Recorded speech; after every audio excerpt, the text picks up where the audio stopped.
everyone. I will be presenting a speech for you today on the author and poet of Sylvia Plath. When you think of your emotions, is this easy for you to put into words? Well, words was the language that Sylvia chose to convey her emotions and to make sense of them. I've done research on Sylvia Plath's life journey in self-navigation and her mental health. I'll be discussing her early life, childhood, traumatic events, mental diagnosis, education, career, and later life events. She was born on October 27th of 1932 in Boston, Massachusetts.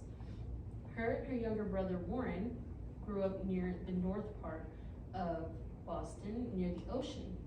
In an interview on a documentary about herself, she says that she spent her entire childhood on the ocean. She also says a few minutes later in the same interview that the ocean comes into a great many of her poems. It's a subconscious sea of sort of flow thoughts and so on. Other times it's just the sea itself.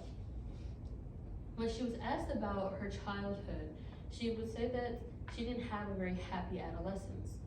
When the interviewer asked her mother about what Sylvia was like when she was a child, her mother would say that she was a carefree child and that she would later just become a very introverted child and just would lean more towards writing and just staying to herself.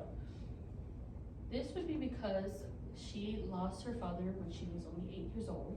This was a very detrimental and traumatic event for her, as she was very close to her father. Losing her father would just leave her navigating such strong and deep emotions throughout her entire life. It will follow her in her career as well.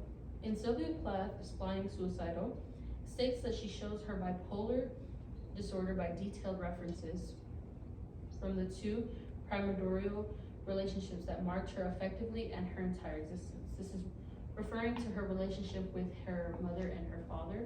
It's just showing that in her work and in her personal life, how they would treat her, or just the relationships in general would just shape her as a person.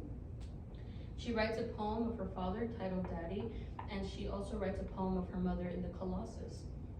She lost her father at 8, but this didn't stop her from doing well in school. She received many awards and had work published early on.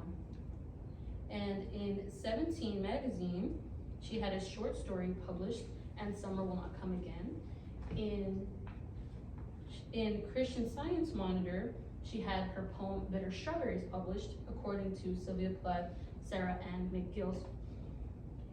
Around the ages of 16 and 17, she was learning to adjust with her mental illnesses as depression and bipolar disorder. Her mental health would push her to write very intensely with very deep emotions, and this would land her a scholarship at Smith College, an all-girls school. She won a position at Mademoiselle of a guest editor, and as she would flourish through her academics and her early on career, during this junior year of college, she starts to decline mentally. She went missing, and this was published in a newspaper that a local college student had went missing, and she was later found in her home, and her mother described her as a completely different person.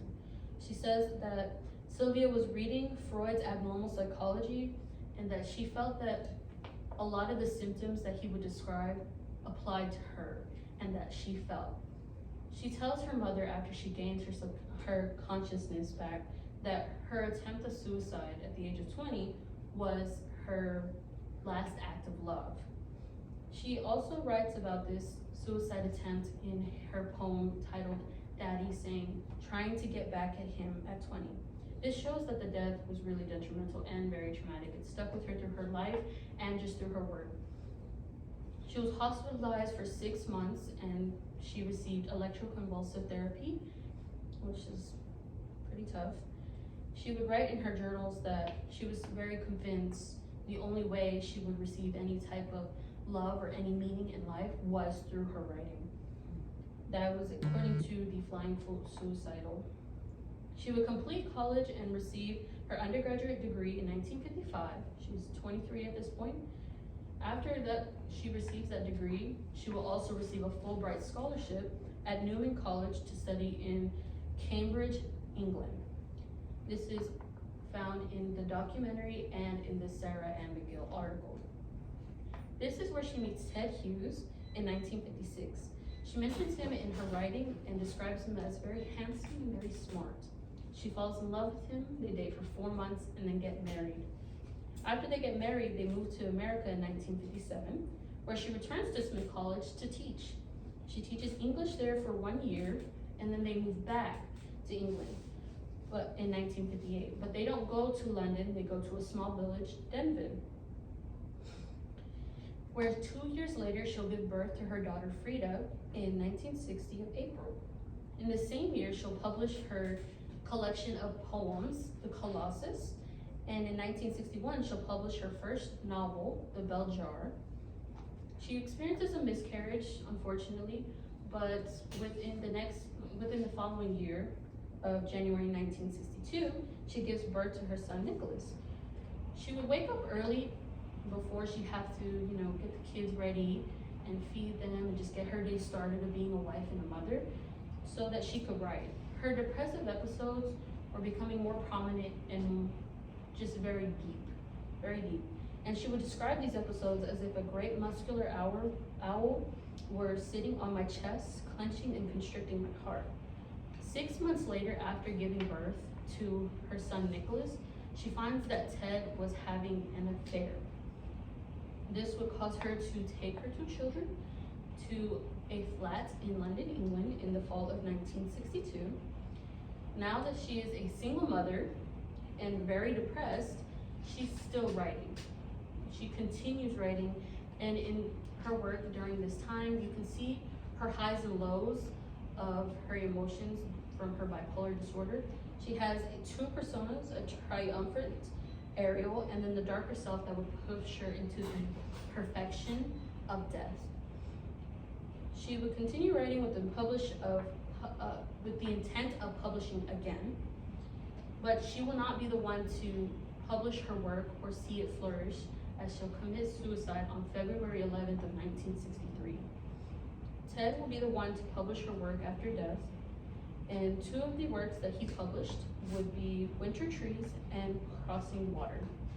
She lives through her favorite language, literature, and poems. Although Sylvia struggled immensely with self-navigation and mental health, this didn't stop her, nor did it work against her. She continued what she loved doing, and expressed herself through her work and words.